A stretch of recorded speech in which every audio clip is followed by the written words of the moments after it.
coaching on the other aspects of training that I mentioned. But I think the most important, say, downside, but consideration, is reflective of my strongly held belief that intuition matters, not only in sport, but in life. And I believe that there is a real risk that the machine or the counter or the ticker risks corrupting our ability to read our bodies, to listen perceptively to the signals that it's telling us, and to trust those signals. Because for me as an athlete, that perception of my body and my intuitive gut instinct about my effort, about my heart rate, about my fatigue was really, really important. Just panning back a little bit from elite sport. So I was global head of an organisation global head of health and wellbeing for an organisation called Parkrun, who I hope many of you know. Now at Parkrun, you register and you get a barcode, and you walk or run the 5 kilometre, and when you finish, you get handed a finish token by a volunteer. And then you go down the finish funnel, and then that token is scanned with your barcode by another volunteer. Then you give that token to another volunteer that puts it in a pocket. And you're probably sitting there thinking, wow, that is so inefficient. And we were often asked at Parkrun, why don't you just have chip timing? But the point is that if you make the process so easy and so frictionless, you negate the need for the volunteer that gets purpose from that interaction, but you negate the need for human interaction, which is foundational for good health and well-being. So yes, the process might be easy, yes, the process might be fast, and yes, the process might be simple, but the outcome is improved health and well-being through human interaction, and you must always keep that at the fore of your mind. And speaking of outcome, as a professional athlete, so much credence is placed on the outcome, the trophies and the records and the medals. But is that what is really important? In my view, it's not.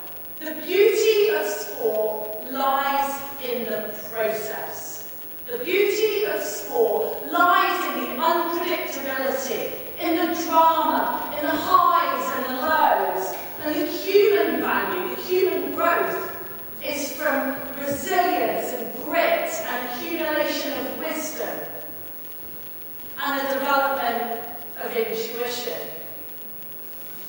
And sport is as much an art as it is a science. And whilst wearables are important and effective and useful, I would never want them to shortcut the art or the humanity of the process. My kaleidoscopic life has taken me on a path of international development, professional sport, and health and wellbeing policy. And I think all of those different paths shape my closing remarks today. My experience managing water and sanitation projects in Nepal taught me that technology, as other speakers have so rightly said, technology must be co-created and implemented collaboratively with the beneficiary. My experience at Parkrun teaches me that technology must be cost-effective, it must be scalable, and it must be accessible. And most importantly, as I said, it must facilitate that all-important human interaction.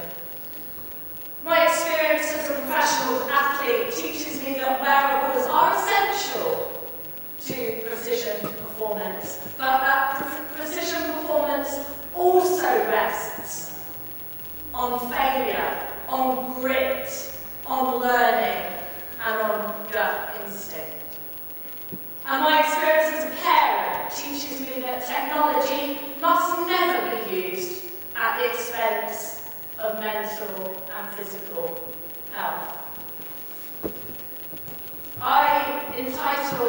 talk, although I skipped through that slide, innovation with intent. And by that I mean innovation with purpose. Innovation that's co-created with the user and the beneficiary in mind. Innovation that's cost-effective, innovation that's scalable, innovation that is sustainable, innovation that is accessible. We need innovation that nurtures, protects and enhances our health and well-being, that facilitates human connection and augments our incredible humanity. And above all, I think wearables must empower people and they must empower our planet and help us all live our personal best lives. Thank you.